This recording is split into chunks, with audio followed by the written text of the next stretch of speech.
and welcome to Happy Horror Time. I'm Tim Murdoch. And I'm Matt Emmert, and we are here today with the leader of the Monster Squad. He played Sean in the 1987 horror comedy that's gone on to become a cult classic, and then over 30 years later went on to direct an amazing documentary called Wolfman's Got Nards about Monster Squad's incredible impact on audiences. It was just released on demand in the US and Canada last October of 2020. We're so excited to welcome to the podcast Andre Gower. That's me.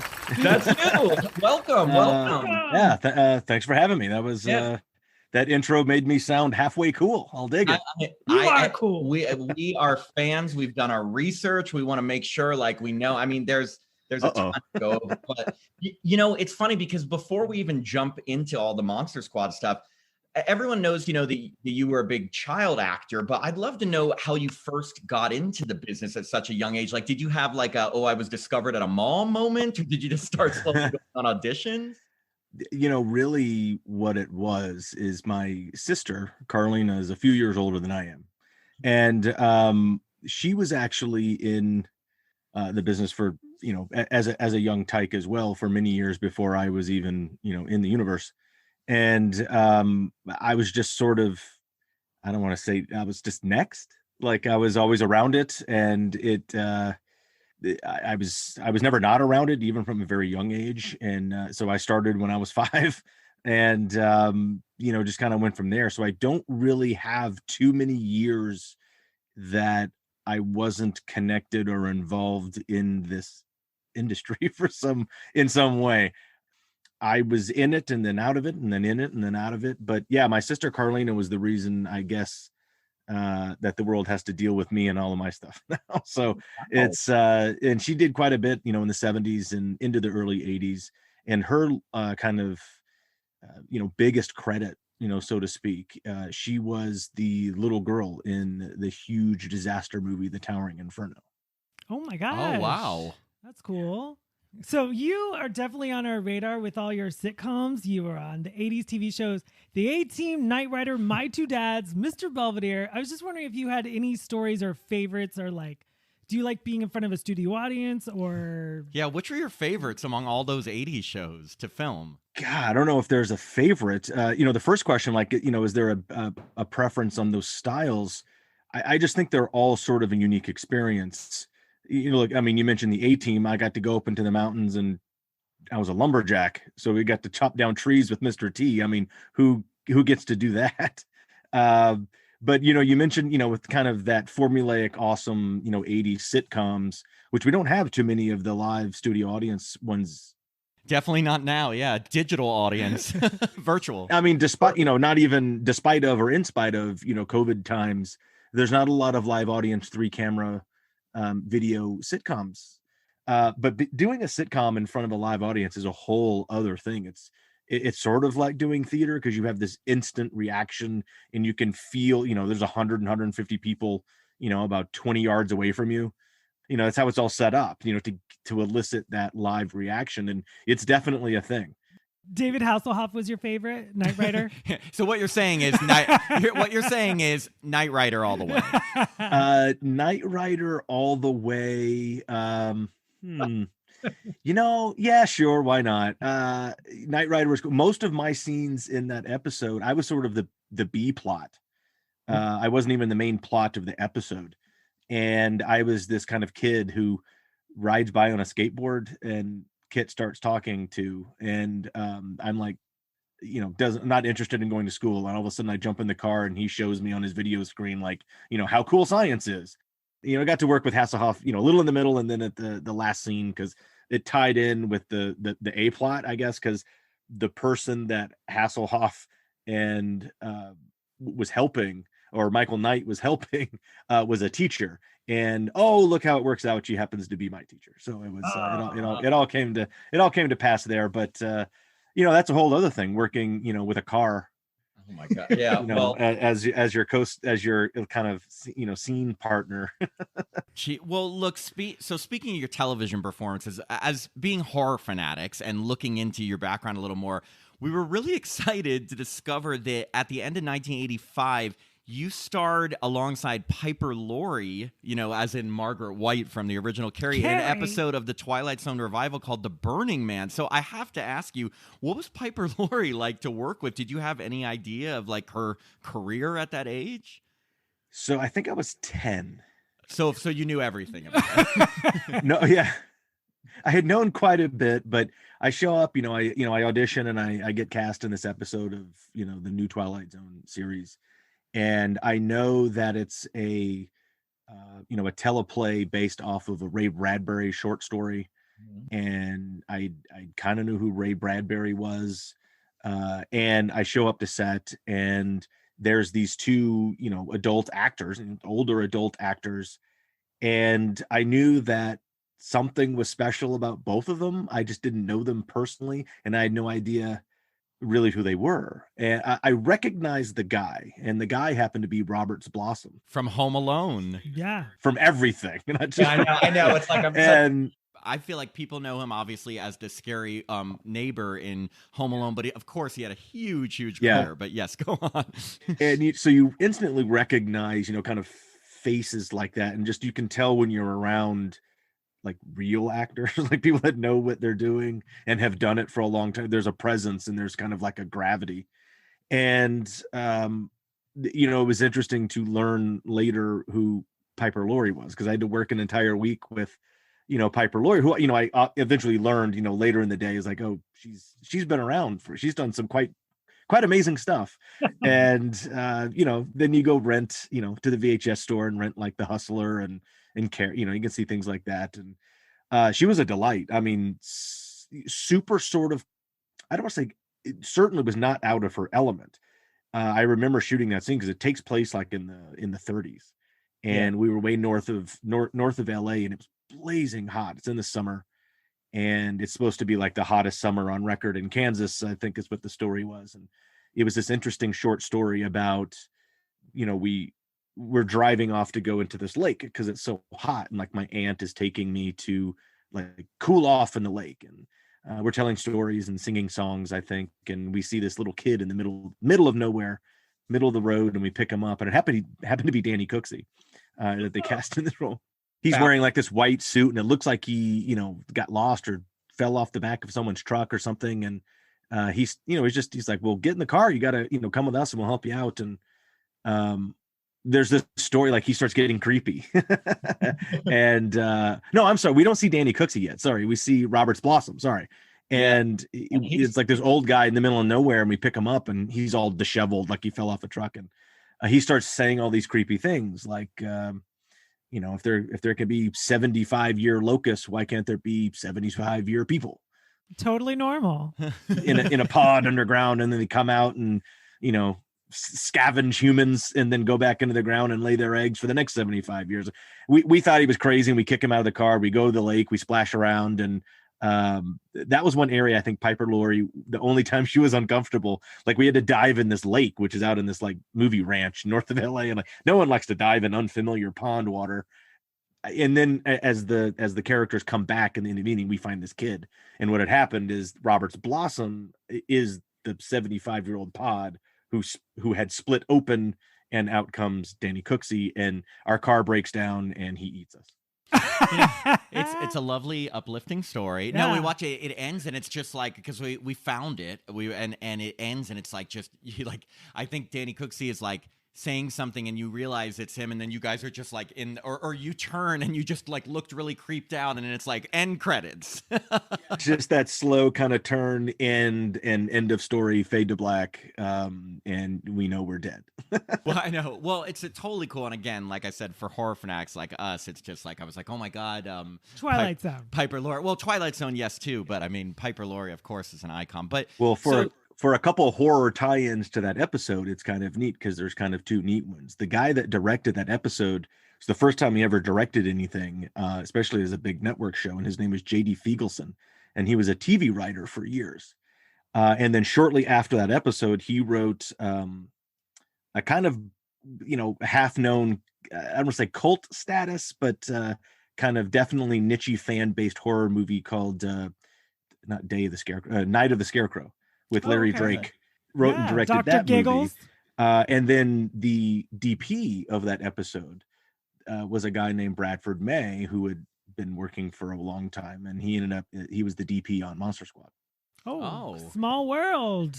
I know. Wow. There's always tons of crazy connections, which we love. But, moving on to Monster Squad. So I actually didn't know this until watching Wolfman's Got Nards, which of course we'll get to later, but that you actually screen tested for the role of Rudy first, the cool kid. So I just wanted to ask you, can you tell, what was the audition process like? And do you have any regrets of getting the role of Sean versus Rudy? Only at the very beginning. Like the first hour that they call and tell you. Yeah, regular kind of audition process. The breakdowns come through, your agent submits you, or you get requested to come in and audition. And up until kind of the early fall of '86, I had done a bunch of television, obviously, like we were talking about, and some of that was the cool kid with a lot of hair product and dresses neat and maybe a leather jacket or two.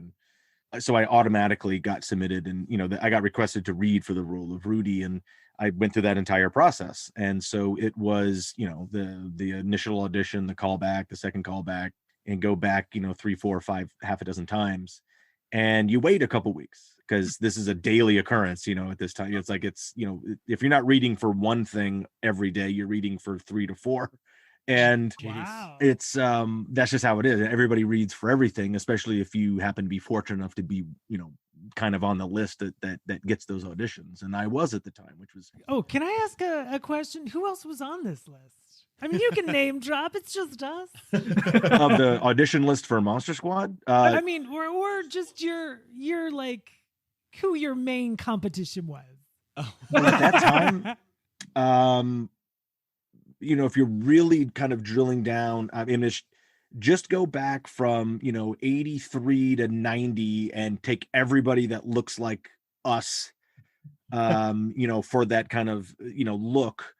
I mean, it's you pick like a 3-year, like 13 to 16-year-olds, and we're all reading for the same stuff. So at that time, it's all great people like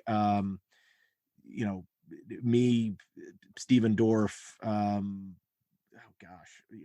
Bobby Jacoby, Jason Hervey, Ryan Lambert up to that point.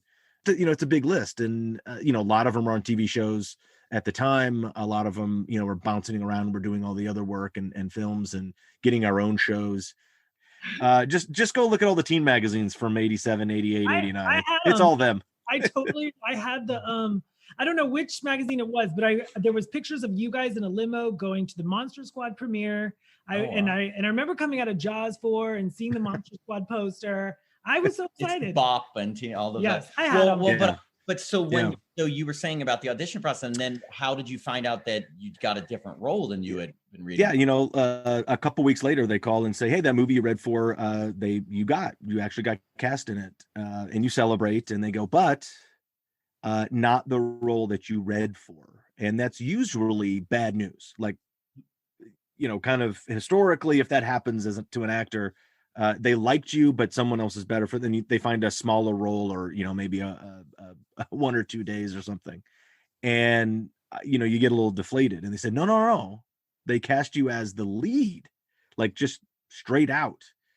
And I was like, no, Rudy's the cool kid. He kills he kills more monsters. He gets to shoot the stuff, the gun and the bow. He gets the girl at the end. Like, this is the cool character.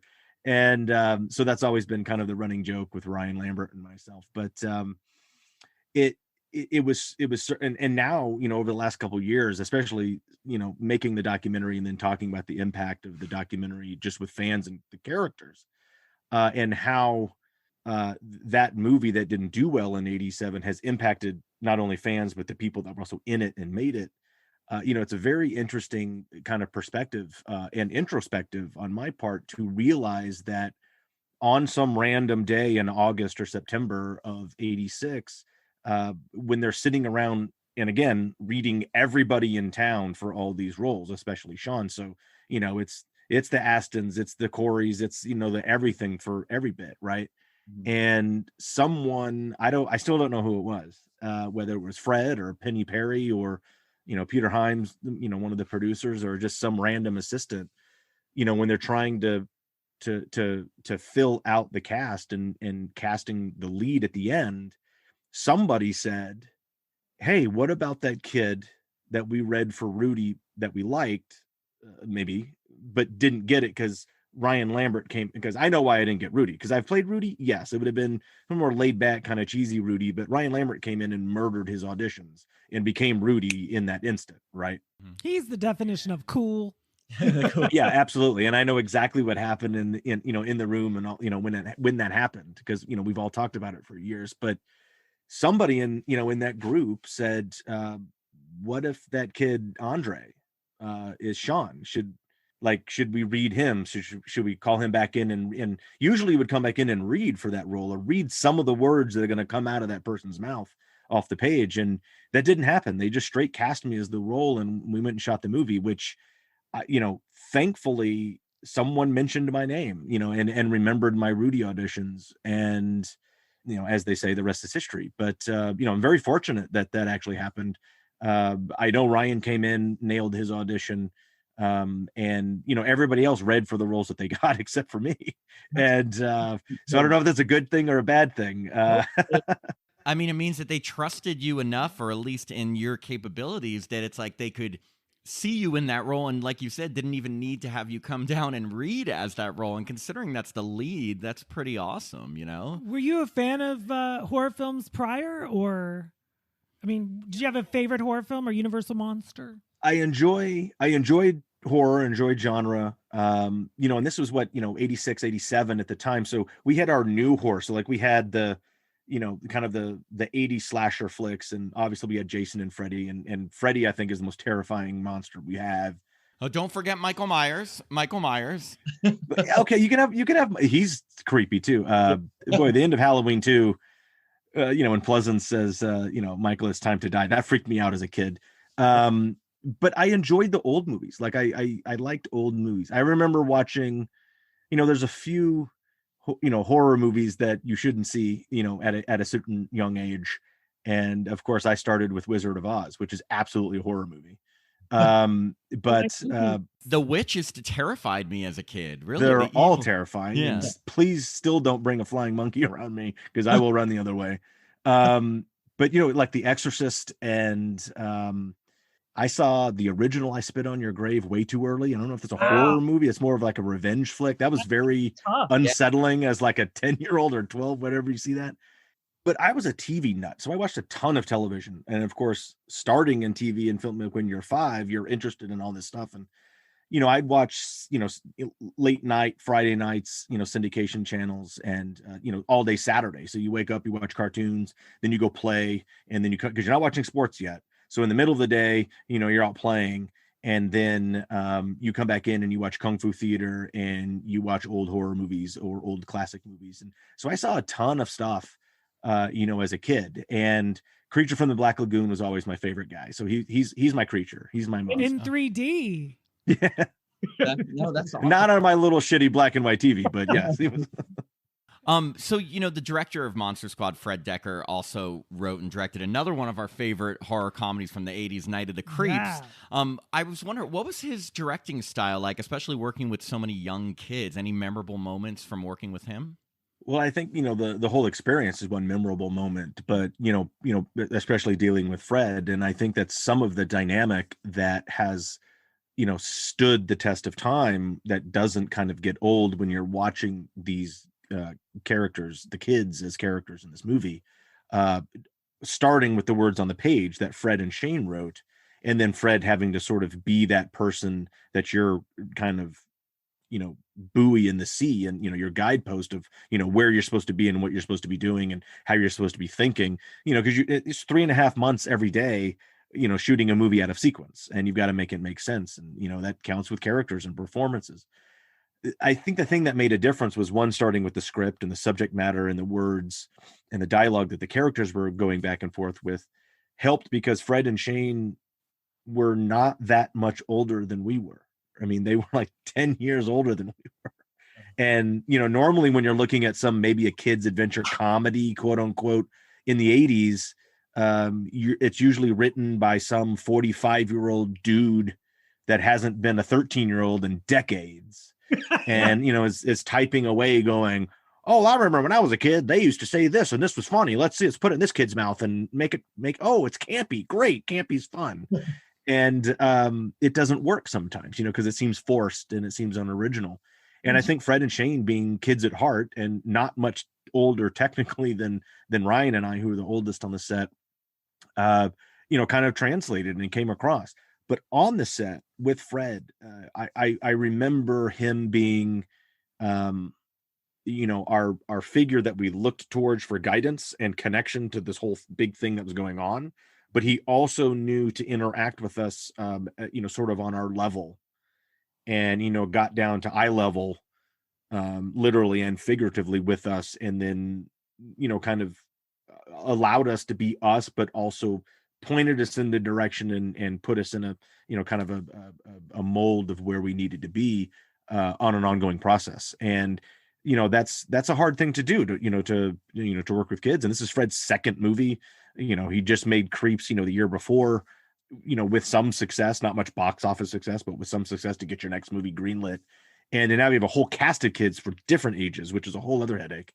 And then special effects and monster effects, animals and, things like that.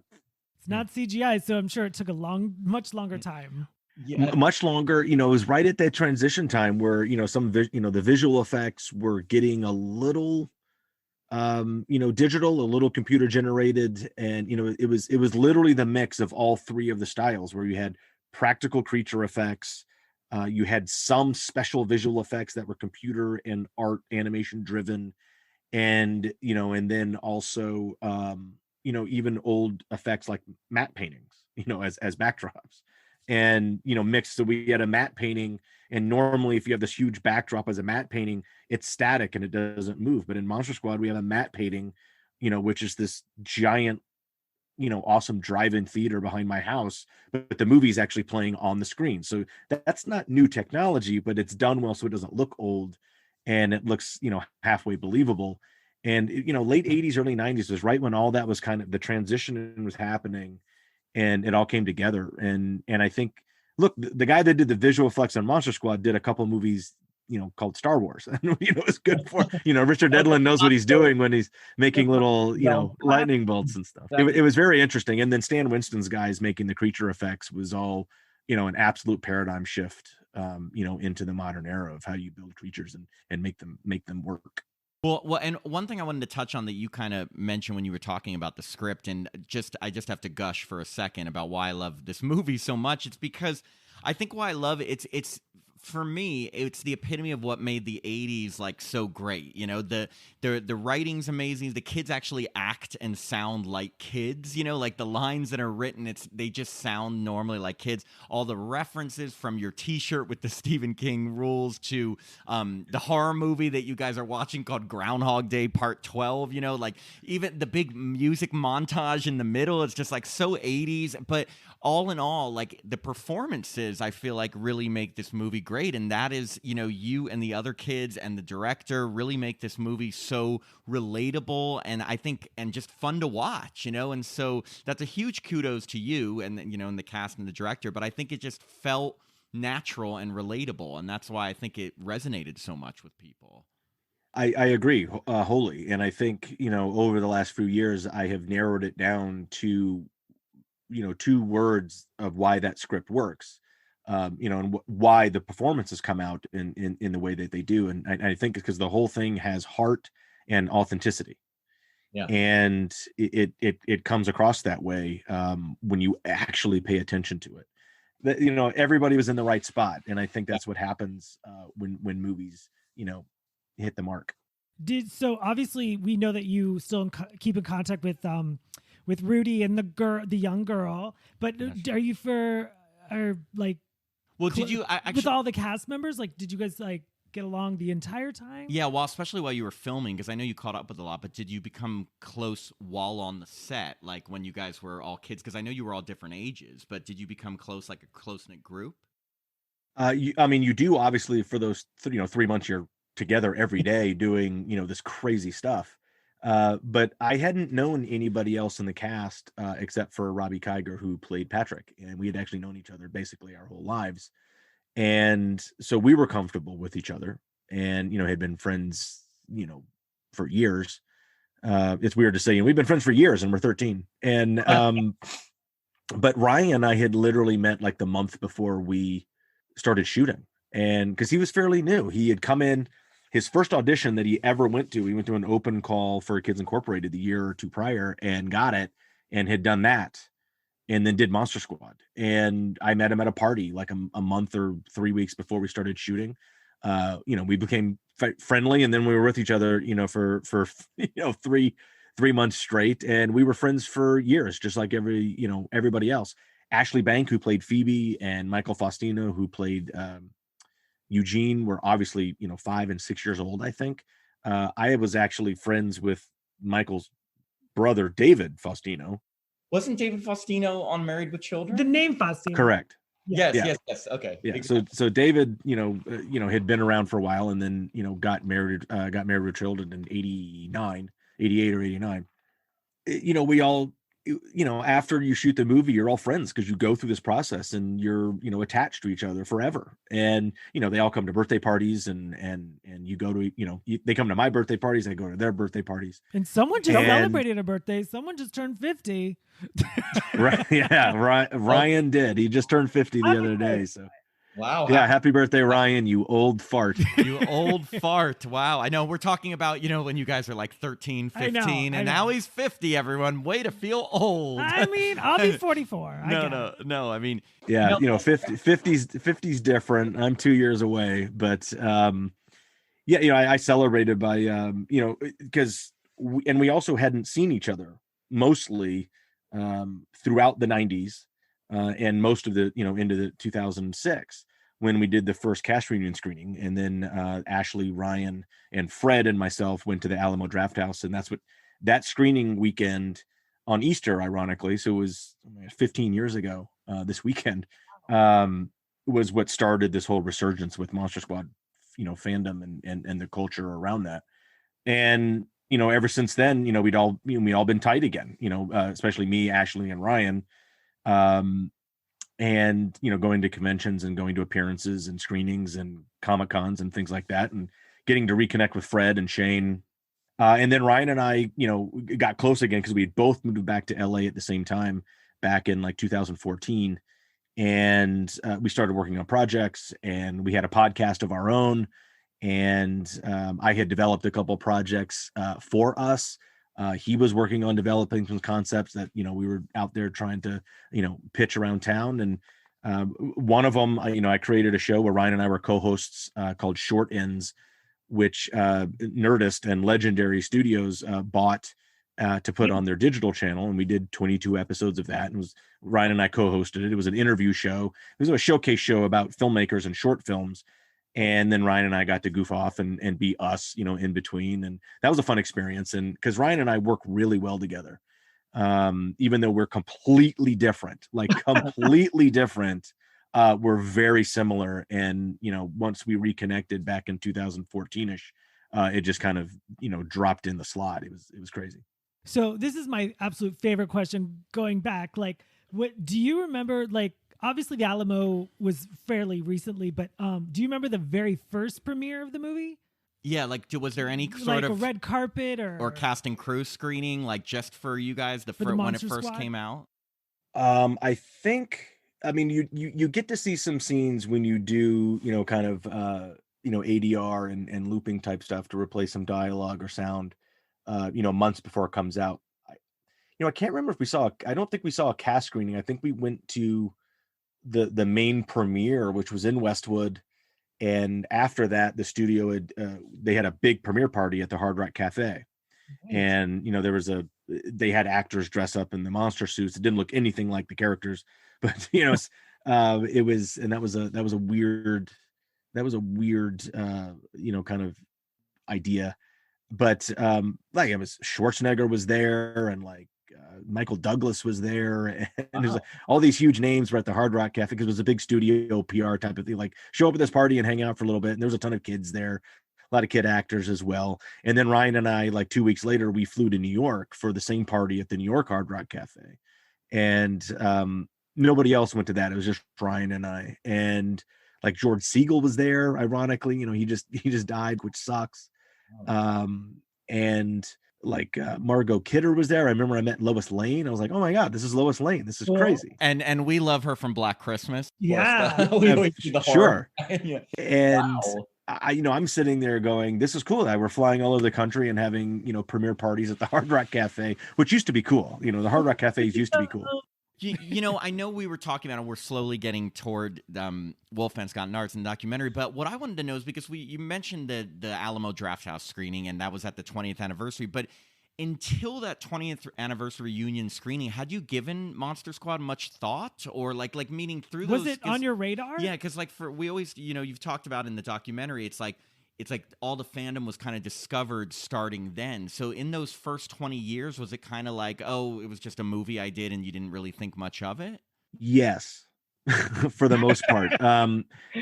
For us, we realized that the fandom was there after that Alamo event blew up in 2006, and we said no idea. But that doesn't happen. It was really almost an atomic reaction after that weekend, because now we had the internet, people could connect, they learned about this event, and now it goes crazy. But that doesn't happen from scratch. What that means is these fans had been around for 20 years. They just didn't have any real, gravity center to connect to, or each other to connect with. It was pre-internet, but people were chat rooms around for, 5, 6, 10 years. And it was just sort of out there in the ether. And then that Alamo event was really sort of, kind of a gravity event where all that kind of detritus kind of came together and then went supernova and exploded. Not to get nerdy and scientific, but, anybody that, took astronomy will get that. No, but I know what you're saying. It's a good metaphor, because it's like then right after that, that's when like the DVD came out and the special features and like everything. And then there were more screenings and everything. So you think it kind of, because yeah, you're right. It's not like the fandom just suddenly came to be at that screening. It existed, and that's where it was able to, I guess, come to life in a way. It did. They finally had a rallying point, really. And, the internet happened, and they were there for 20 years or 19, 18 years, whether they saw it on HBO or at their video store the next year. But they were in their neighborhoods. They were stuck at home. They passed it around to their friends in the cul-de-sac or on the schoolyard, and then everybody grows up and it kind of lays dormant for a while. It's it's certainly an interesting dynamic of that timeline, of the fandom, of how, because they could have very easily said, we're never going to see or hear about this movie again, so I'm just going to forget about it.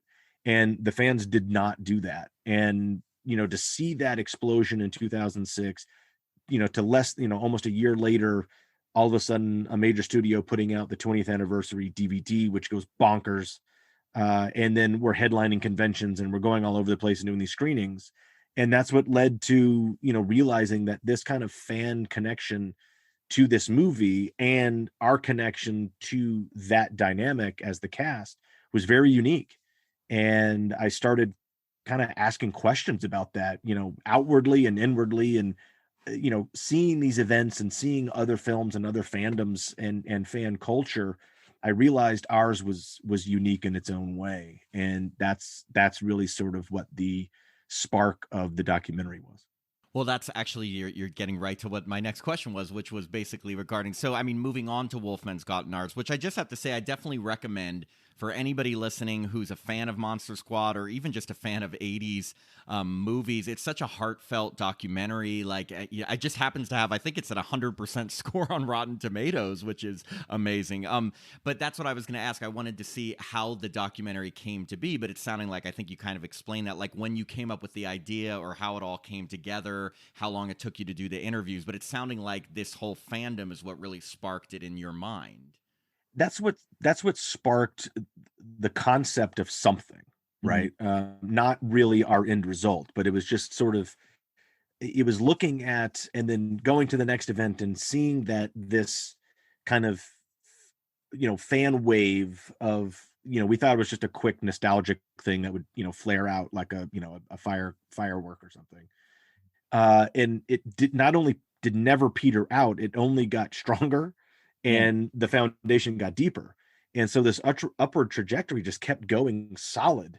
Usually time just goes straight up and then falls down and it's over. This thing just kept, sort of at this, kind of takeoff trajectory.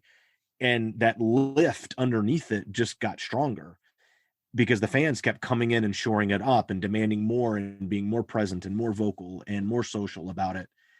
And that's when I realized that for some reason, like all the things we were talking about, the story, the characters, the dialogue of Monster Squad, the theme, the tones, what it dealt with, really connected with the fans of this movie, some way, shape, or form. And I, as an individual, was interested in interrogating that a little bit. Like, why is this different than other? Like, we're at a convention and there's, Barry Bostwick or Bruce Campbell, and everybody loves these people from these, famous genre stuff. But that this fandom with Monster Squad fans is just different for some reason. And I tried to remove myself from that inside perspective, just thinking it was, either a selfish kind of view and I realized that it wasn't, because I started asking people and sitting down with them and realizing time and time again, when these fans would come up and meet you, this meant something. Yeah. And to realize that these people were impacted, whether they were young girls or young boys at the time, or college students or film students, whenever they saw the movie for the first time, it made an impact. It connected with them, and they never let go. And I thought that was interesting enough to look at.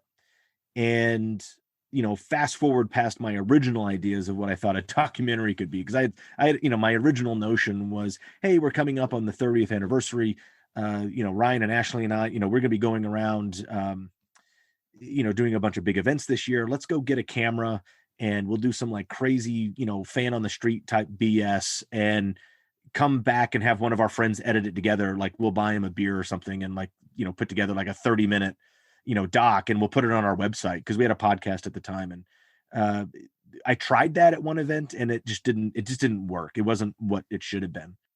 I had a very serendipitous lunch appointment with an old friend of mine who worked at a place called Pilgrim Media Group. And I pulled up in front of the building, called her and said, let's go to lunch. She's like, all right. And because we got out of the car to meet someone that was unloading a truck in the parking lot who happened to be a Monster Squad fan that worked in the building, I said, let's get out and say hello. And we said hello to this guy named Andrew, who ended up working on the doc and is an awesome person. Because of that little 30-second delay, 3 other guys came out of the building and walked down the sidewalk and ran into us. And it was Wes Caldwell, Aaron Kunkel, and Henry McComas, who ended up being the 3 main production guys on the documentary. And we met, I explained what we're doing, and we went to lunch like a couple days later. And Henry said, look, if you're working on a documentary, I said, I'm not actually. That kind of took the back burner. I just sold 2 other shows that I'm really working on right now. And he says, well, I think this is something that we could do here, and I really want to do it.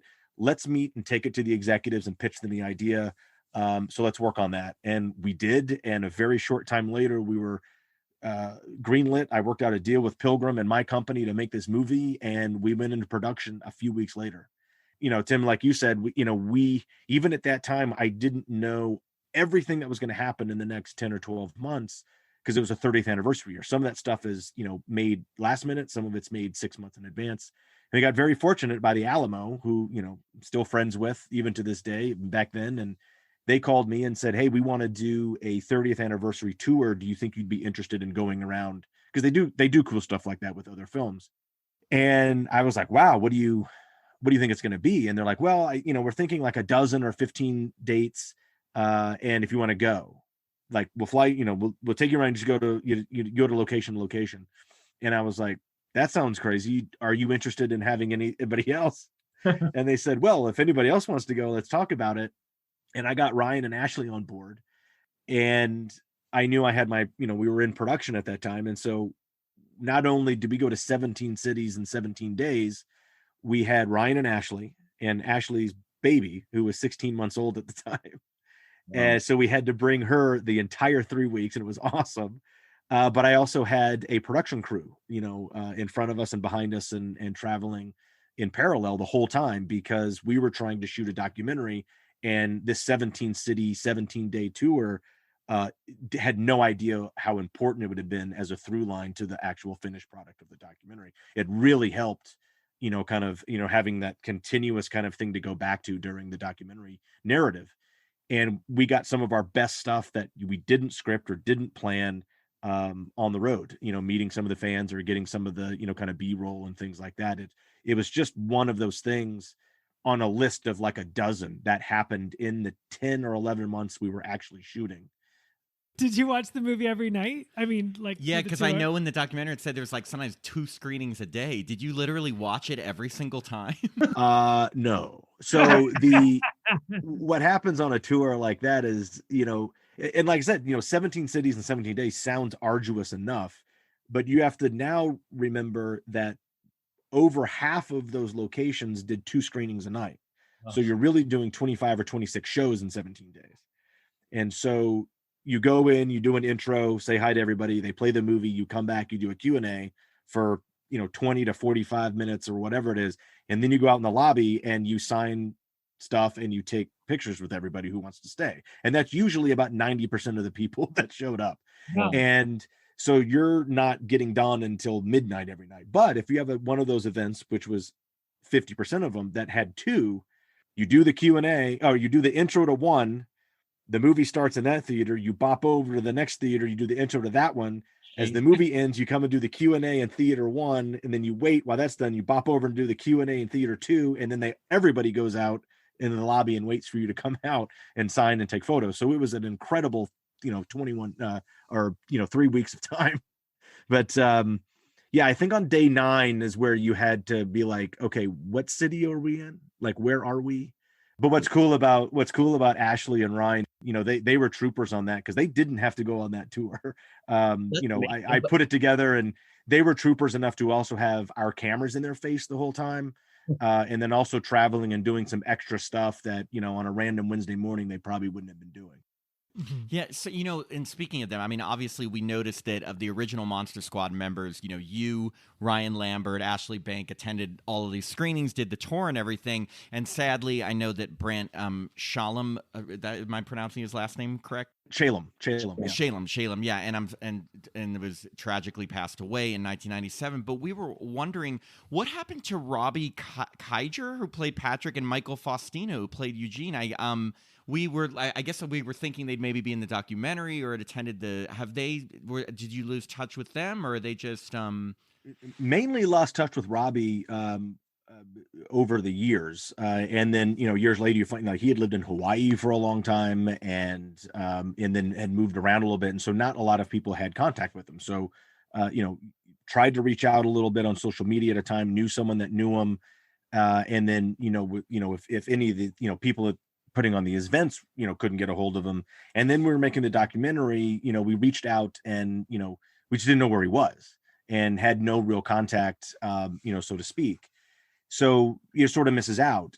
Michael has, obviously, grown up. He's not 6 anymore, and he's got a family of his own, and he got out of the business very early.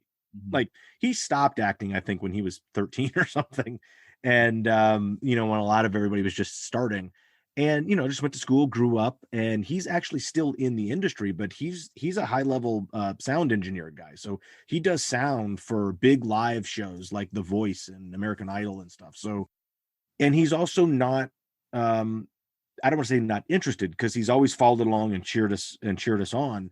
It's just not his bailiwick of getting back out in front of cameras or interacting with that. And we're just like, hey, anytime you want to come in these things, pop in, let us know. We'd love to see you. But everybody has their own path and their own access and their own desire to do that type of stuff. And I still haven't seen Michael in a while, but we correspond and email or Facebook each other every once in a while, or send an old photo back and forth. Well, I'm putting this out in the universe right now for the 40th anniversary screening. Robbie and Michael will be there. It's going to be a full who knows? It's funny. Who knows what'll happen? And I'm sure there'll be many other screenings. in your backyard? Is that what you're saying? You're like, we're gonna do the official 40th. I want to host the 40th anniversary screening and get the whole cast together. We have a couple questions, a couple more questions that we wanted to ask you. Yeah, One, I'm good. Fire away. I'm not on a time thing. Cool. So no, awesome. Thank you. I really appreciate it. One is from someone who has quickly become a good friend of ours, a supporter of our podcast. His name is Pete, and he runs the Totally 80s Room Instagram page, which is an amazing Instagram page. I love it. So much nostalgia. It's just great and great. And he wanted us to ask you, why, in your opinion, do you think 80s horror movies or Monster Squad in particular are still so relevant today? Like, what would you say is their legacy? Well, it has to do with age and, when we're born, that we experience these things for the first time. That's any generation. You have that moment in time that affects your life in some way, shape, or form. But the 80s are really a 10-year span that really sets apart from any other decade, honestly. The 50s were paradigm shifting, the 60s were paradigm shifting, the 70s were kind of there, but they had their own paradigm shift. The 80s was a confluence of everything that created our modern time now, from media to music to film and TV to music, especially world politics, things that were going on. So much stuff went on there. And it was the first effects of burgeoning technology that was going to be a game changer, right? And that all kind of swells into mass communication, and we all started getting so much information. But art of the time, whether it's music, but if we're talking about genre films or TV of the 80s in particular, I think it was a time of just unencumbered creativity because of all those things I mentioned. The world, there's a lot of things going on that you could write about. Most art, be it TV or film or music, and especially look at the 80s, it's all social commentary of all the things that are affecting you at that time, whether you're writing something. And genre has always been a commentary on what's going on socially or politically. Even if you go back to the 1950s creature features, or, like Them, or, look at Godzilla and look at Them. And, these are all Cold War, atomic age, frightening stories. They're campy and weird when we see them in the 70s or 80s. But in the 50s, they were terrifying because it was like, oh my God, can radiation make a lizard come out of the water and destroy Tokyo? And so I think, genres has always been sort of that, artistic representation and physical manifestation of our fears of whatever our generation is. Even if you go back to the classic Universal monsters of the 30s and 40s, those were all physical manifestations. Some were off of literature, yes, but even the literature stories were based off of fears coming out of the turn of the century and the Great Depression and World War I and things like that. So monsters and creatures just became the physical manifestation of what we were scared of in our own minds. And the 80s had so much modern stuff to deal with, and it was a paradigm shift. So there was so much more going on. And it was just such a time of an explosion of creativity. Yeah.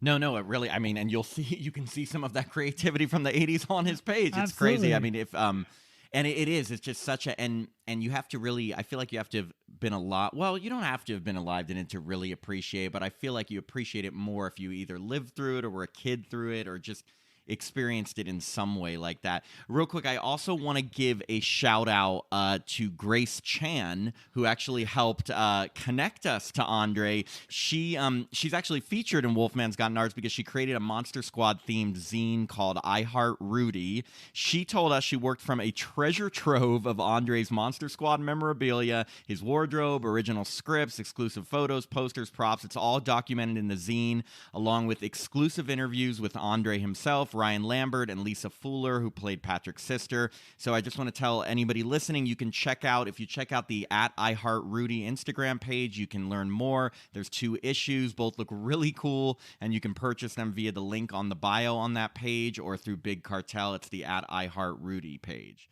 So just wanted to give that shout out real quick. I wanted to say, I know you've talked about being on a lot of going to conventions, going to shows and everything. And what would you say is the most either memorable or I guess moving thing that a fan has said to you at a reunion screening or an event? It could be either, I guess, really moving or memorable because it's maybe creepy or just something that really stuck with you.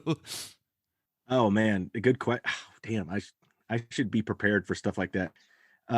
You know, it happened one time very early in one of the first screening events I ever went to, but I got asked to come to and officiate someone's wedding. Really? And I said, hey, if you work it out and fly me there, I'll do it. It never happened. I think they got married, but I didn't go to their wedding. And that was in, but I made friends that put on that event, and I've been friends with those guys for years. Honestly, what it is there's a handful of people that I've met because we've met at events or screenings or conventions, that, I've actually become like, friends with, because we see them on a regular basis, or you just, related to, you had some shared experiences, or you knew, some of the same people. So that's always kind of interesting. And we get to see a lot of our, fans more than once. Sometimes you only get to meet people once and it's very memorable, but what's really cool is when you meet someone and you see them again, maybe like 2 years later or a month later. There's a great story at a very early convention Ryan and I were at. I could be wrong, but I think it was Ken Daniels Fandom Fest in Louisville. I want to say that's correct. I think the timeline. If I'm wrong, I'm wrong. It doesn't matter in the story wise. But there was a fan there. I usually don't mention fans' names, because they don't want their story told. But she was there and she was pregnant and she was wearing a shirt that said "Future Monster Squad fan" with like an arrow pointed at her belly. Oh. And so what she wanted was a photo with me and Ryan like pointing to the shirt. And so we did. And 5 years later, we're at another show and we get to meet the kid who's now 5, who likes the Monster Squad, and take a picture with him. Oh my God. And who's now 5. And so it's things like that this connection and the lasting power of fandom, is very, very cool. A lot of people will meet, someone from a movie or a show that they like, or, a recording artist, and, get their CD signed or something. And, that autograph doesn't, it's like, oh, great, I got this signed by, Rick Astley back in '89. And it doesn't matter. Usually with Monster Squad fan stuff, that stuff really holds, a place in those people. They may have 1,000 other autographs, but, if it's Ryan and I or Ashley or, Fred or someone like that, that's Monster Squad, and they're in that core OG group, that means something to them. And you can tell that it's very genuine. And that's what's cool. So that's what kind of sticks in my mind. I cry every time. But I know you mentioned this in your documentary, but what do you think of the word cult film? I mean, what? Yeah, because, I noticed that it was in the documentary. I think a lot of people were asked that question, but I don't remember if we got your answer specifically on, do you consider Monster Squad to be a cult film, or what actually is a cult film in your opinion? Because I remember there's a bunch of clips and a bunch of people answer, but I was like, I don't know if we got Andre's answer. Well, that's one, on purpose, so I'm not saddled with an answer. But 2, also, I'm not the focus of the documentary. I'm there asking the questions to start the conversations, and just kind of kind of paddling the boat as we go down this kind of stream of kind of conversation of what is fandom, what is cult. And you're right, we got a lot of different answers. And good friend of mine, professor and filmmaker herself, Rebecca McKendry, says, hey, you could ask 5 academics what cult means, and you'll get 5 different answers. And she sets up that whole bit because we go through a whole chapter of it, and you get 5 different answers right away, from professionals and from academics and from fans and even celebrities. It all means something different to whomever's answering that question, and to whomever's answering that question at a certain point in time. But if you go by the definition, a movie that doesn't do well in the box office, but then finds an audience or an appreciation later, it has certainly attained a cult status and a following and a place, I think in the impact that the movie had, whether you realized it or not at the time, but definitely later when you look back at it and kind of analyze those, kind of layers of that onion there, it was a paradigm shift. It was a game changer. And so therefore, I think that, in that regard, in the cult arena, it wasn't set out to be a weird movie. Look, because Ed Wood and John Waters, they set out to make cult movies, when they're thinking of the idea. That's their whole jag, right? Wasn't the case with Monster Squad, but it has turned into something that didn't do well only because the fans would not let it die and it meant something to them. So I think the Monster Squad jersey is up in the rafters of the cult arena, even though it wasn't originally meant to be there. So, well, we have one final question that we ask everybody that we interview, and I think you're probably gonna, it may take some time to think about because I know you've done a lot of screenings and unions, but the one thing that we ask every single person we interview on this podcast is, what is one thing that you can tell us about your experience working on Monster Squad that you've never told any other interviewer, publication, podcaster, or fan at a screening?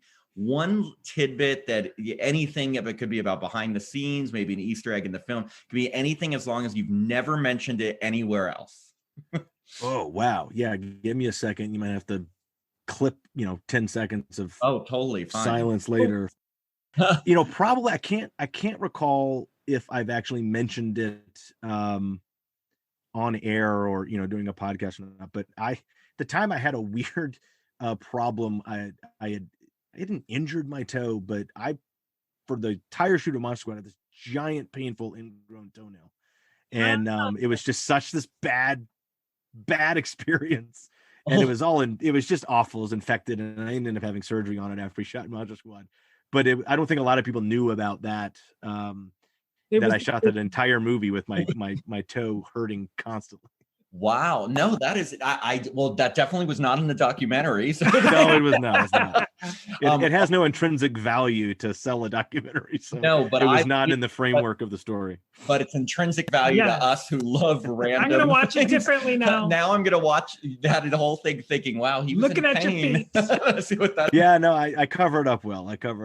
No, that's amazing. Yeah, other than that, it's just, the stuff that, I don't know. If I think of a different one, I'll come back on and give it to you. But that's probably the most obscure. No, we love it. We love it. Well, look, we so appreciate you taking the time to do this. Seriously, it's been such an honor for us to talk to you. Like and to take the time to actually go through all this and tell your stories and stuff. We're big fans, and we're just, we wish you and this movie and all of the impact it's had nothing but success. We hope it continues, forever. Thank you so much. Seriously. Thank you, Andre. So we really appreciate it. We'll keep you posted on to when the episode will come out. And hope your back feels better. Hope your back feels better. It feels pretty good right now. Maybe this helped. It was good. Good. No, we hope you've enjoyed this. We certainly have. And like I said, we wish you nothing but the best. So thank you so much. No, I appreciate you, inviting me, having me on, and please let me know, and we'll retweet and signal boost and connect as much as possible, and hit me up again. We'll do it another time and talk about something else if you want to. Definitely, awesome. We appreciate it. Okay, well, take care. Have a great night. All right, guys, appreciate it. Take care. Bye. Good night.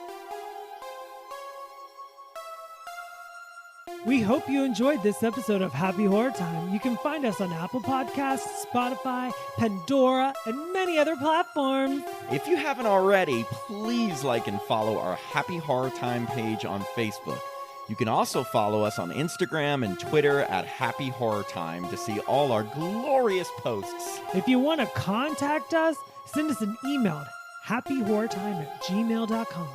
Feel free to give us movie recommendations, interview suggestions, or just tell us how wrong we were about something. We want to give a special thank you to our patrons for their support. If you'd like to be a patron, please visit patreon.com/happyhorrortime to sign up. Patrons get access to our monthly bonus episodes and exclusive content. We've actually built a pretty good sized library of bonus content by now, and there's much more to come. I'm Tim Murdoch. And I'm Matt Emmert, and we hope you've had a happy horror time.